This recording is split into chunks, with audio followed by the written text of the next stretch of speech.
The Cellcast is recorded in front of a live streaming audience. If it hadn't been for you, I would be now in someone else's digestion. You know, there's something you should know, so I'm gonna tell you so. It's Bad Movie Month on the Cellcast. Don't sweat it, forget it, enjoy the show. Working all day, now it's time to unwind. Kick back, relax, take a load off your mind. I'll be busting the moves and I'll be busting the rhymes. We'll be busting up laughing cause it's party time. Everybody's feeling fine cause it's party time. Party time, party time. Everybody's feeling fine cause it's party time. Party time, party time. Everybody's feeling fine cause it's party time. Party time, party time. Everybody's feeling fine cause it's party time. Party time, everybody's feeling fine cause it's party time. Hello and welcome to another episode of the Cellcast. Joining me today is a man who, when it comes to animated Titanic movies, he prefers the one with the rapping dog in it. Welcome, Jacob. Why, you're welcome. Oh my gosh. Why, thank you. Let me use our co-host. A man who... Why did he have to convince this giant octopus to throw a iceberg? Welcome, Drew. How else were we going to get the Titanic to run into a giant block of ice? I don't know, let history run its course. I mean, I'm agreeing with this. So, anyway, also joining us tonight is a man who's probably convinced we forced him to review this movie as revenge, as a form of revenge for making us review Skull Island. Welcome, Nathan. I'm still not convinced otherwise. And neither is Jimmy. And you don't want to screw with Jimmy, who miraculously survived the infamous war in space. And he's an Air Force man. Right, He will right, drop bombs on you or something because that's I recently saw one of his movies because I recently watched that Gamera one. That's based on him. Oh, Gamera versus Virus? Yeah, that was a trip. One of his finest moments, apparently. So. Indeed. So yeah, it's Bad Movie Month.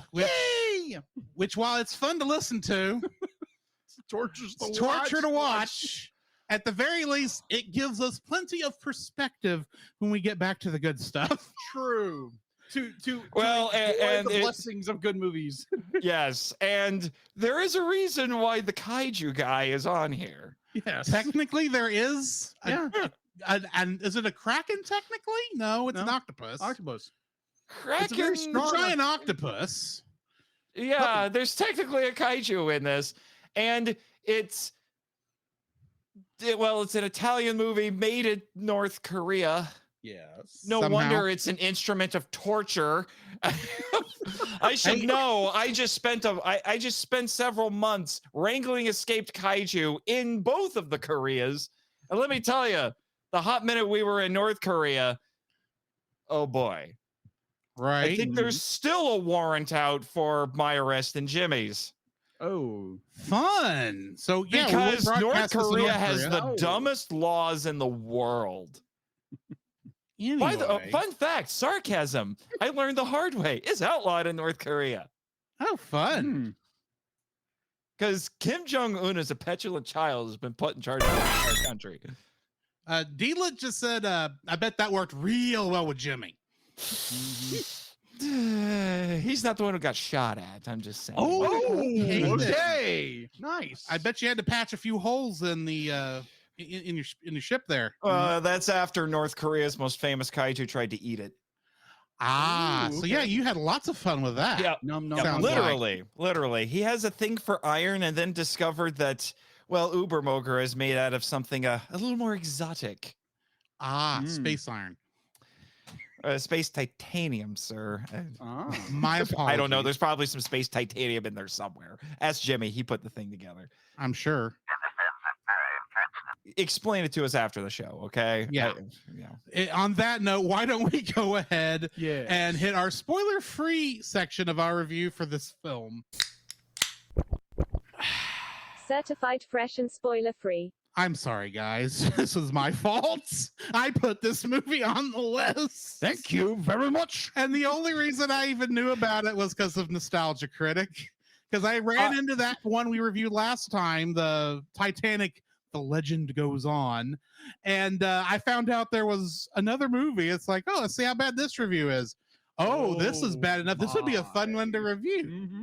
No, might be a fun one to talk about, but No. Clearly, this was harder to watch than Food Fight. You're not clearly, this was a Yes. movie made by fascists and North Korean dictators. So communists. Yes, fascists and communists. By their powers combined. This was Ugh. torture. Yes. Pure torture. But yes, this is of course my first viewing, even though I kind of knew what was going to happen. I just did not know what was going to come in between the points Nostalgia Critic had it actually. See, showed. I saw the Nostalgia Critic review that was a long time ago. I had kind of forgotten about it. And so I had a vague recollection of what was going to happen in it. But then W.T. Henshin.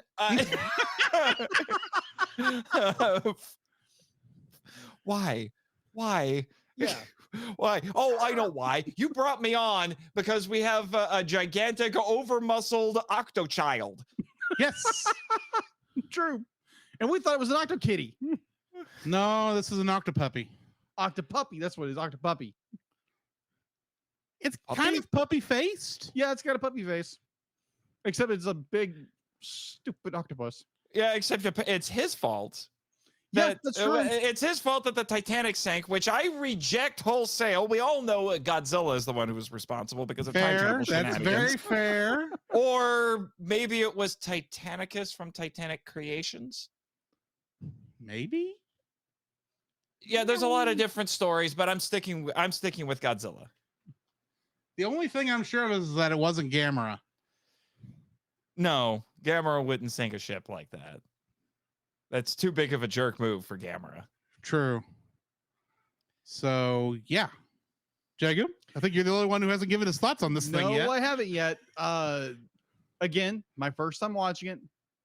I get hearing it's like, oh, it's a sequel to this or a prequel, whatever. It has a This sequel. was actually the first one because the That's one we right, it's the reviewed, first one. the one we reviewed last year, Yeah, is technically a mockbuster of this film. which is What? So, yeah, it's a mockbuster. Yes, and it's more respectful. Wait. Back the doomed ocean liners up here. The Legend Goes On Yes, is a mockbuster of this, which is Yes. practically Which a is technically a mockbuster mockbuster made of by Titanic. fascists and communists for the James Cameron movie. I'm not letting that go, guys. North freaking Korea. Oh my and which gosh. then spawned a sequel and a television show. Yes. It's a franchise. How? we don't know. So And we're gonna have to review the next one next year. You know, just oh no, and you're gonna. I don't know if- dog at this point. I mean, Jacob and me will have to do it, whether or Yes. not you come along as your own business. Peril. Well, if you ask me nicely, and I mean, admittedly, Flip me, the sequel some can't head- be too disrespectful of history, can it? Maybe. the sequel involves people in Atlantis And mermaids. while they're Mermaids. trying to search for the Titanic in a bathysphere in 1950. Yeah. Yeah. Pretty much. It's a thing. If Aquaman makes a cameo, I might forgive. Oh, that him. would be epic. I That would don't. be I okay. don't think he does, but Jason Momoa doesn't make a cameo. he ought to. Make the movie better at least. Dude, I haven't watched that one yet for Yeah. obvious reasons. But if Godzilla doesn't come through and just chomp down on a bunch of those guys, I mean, they're just not following the rules here. Rules? There are rules. Miss- We have They're rules. Yeah, it's What a rules? giant missed opportunity of kaiju proportions. True. There you go. Right. But yeah, Okay, good. First time watching this film. I was gonna post the video on Monday, but I forgot to. Surprise, surprise. ADD got in the way, Among other things. among other things, of course. So I'm sitting there, the first like minute and a half, 3 minutes. I'm thinking like, pause, what the crap is going on here. It's You pause revisionist- during the mice part yes, when it's just the it's revisionist setting history. up the story. Yeah, it's like, oh, because That means you pause the minute the old mouse said, "Oh, nobody died. That was all just a big misunderstanding." exactly, exactly. That was like, wait a minute, I had to do a recording. Sally had never put it up. I'll probably put it up for you guys later. Accents. But or oh lack my thereof. goodness, I kept thinking, it's like, this is going to be a train wreck beyond belief. And I was like, you know what? We're reviewing it. Give it an open mind. Let's watch and try to enjoy it. You gotta at least get through the film, then you can get mad at it. Yeah. When I looked this movie up on Wikipedia, there was this actually kind of hilarious little excerpt from from a review of it where it was a Tim Brayton of alternate ending. I have no idea who he is or what that is, but he gave it a 0.5 out of 5, saying, "A giddy so bad it's the most essential movie I've ever seen. Disaster of tasteless incompetence." Yes, I read that too. I did not see that, but I'm Wow. not sure I agree. Oh my word! But we'll get there when we get there. Yeah. I watched it. It was like, okay, be like the history nerd in me, the history nerd of Titanic. One of my first real historical geek outs was Texas history. I was like, what the flamingo? What the heck? It's like, what the world is going on? And like, as the movie rolls and rolls and rolls, I'm like, wait a minute, you just killed everybody. What are you doing? No, I'm not saying anything. I'm not saying anything. Spoilers. I'm not spoiling anything. Spoilers. But then That's again, spoilers. There's no there were spoilers people here. who I heard stories about people going to see the James Cameron movie and being surprised the boat sank. Oh yeah. A friend of mine went to the one of the showings with this friend, and a bunch of teenage girls in front of him are just sitting there talking about it. It's an historical event. It happened in 1912. And then all of a sudden he mentions, oh yeah, the boat sank. And without a blink, this teenage girl rolls around and be like, gee, thanks for spoiling it. I'm like, did you not read history? Apparently This was millennials taught. didn't pay. Apparently millennials didn't pay attention in history class. So Apparently. I guess the Zoomers. We got one thing in common with the Zoomers. I would not recommend this movie to anybody. If you're an historical amateur historian like I am, avoid this like the Justinian plague. Run. Movie like animated movie. Be like, it's got good this and this and this, but it's trash. We will get to that in a minute because I think all of us can agree this is not something you watch for fun. No, it's not. Unless you're in a group of people who want to laugh at how bad stuff is. Yes.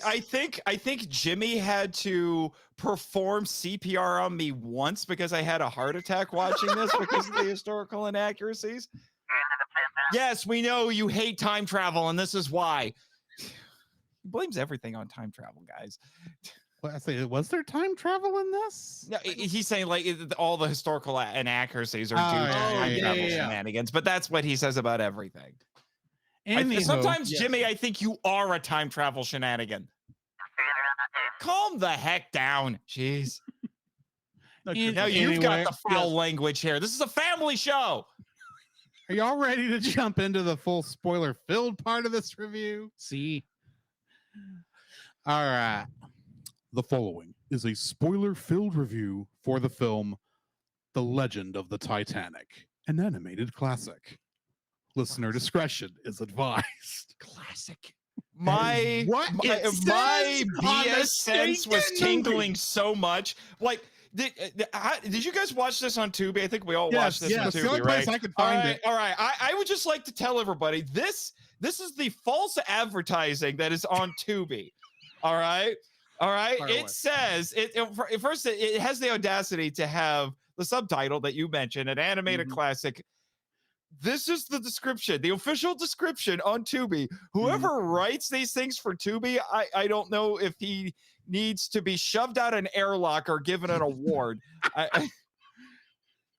It says, and I quote, come aboard the Titanic in this high quality animated feature for your kids and family. There is a love triangle, a few wicked characters, and a few mice along for the ride.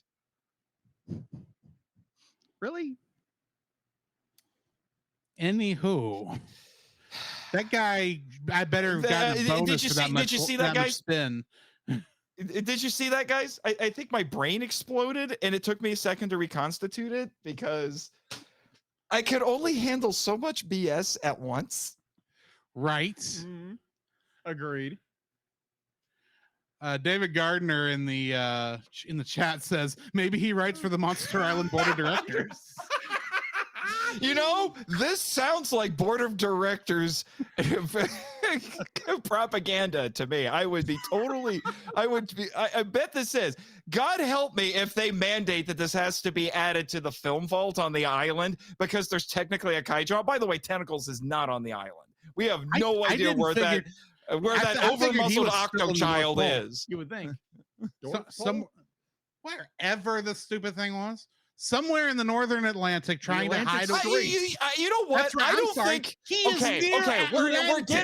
We're getting into things, but I'm just saying this thing doesn't have a clear sense of history. I'm also doubting its geography knowledge. I'm just saying.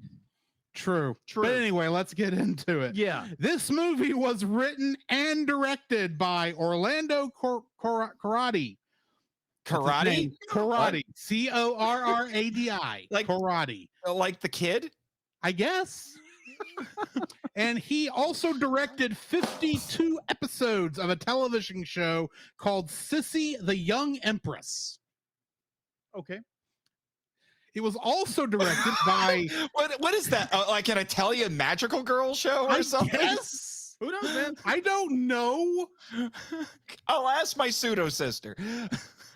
Sailor Pasta. I don't know. Sailor Pasta.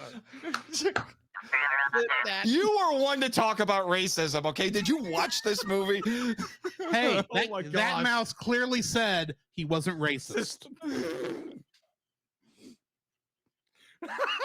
Speaking of racism. Oh my god. Because we wanted to have a love square.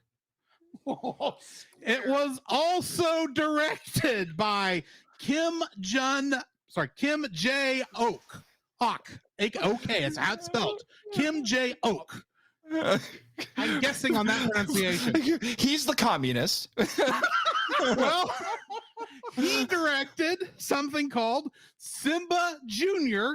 and the Football World Cup. Yes, I've read Not about football, that. I'm pretty football. sure it's a Kim Jong-il production. Would not be surprised. This is 1999. He was in charge. It was also written by Clelia Castaldo, Loris Piota, and Ted Russoff. Ted Russoff is the one who wrote the English version of this. So, yeah, there was a dub here. But is he a fascist or a communist? I need this. Worse, he's a capitalist. Ow!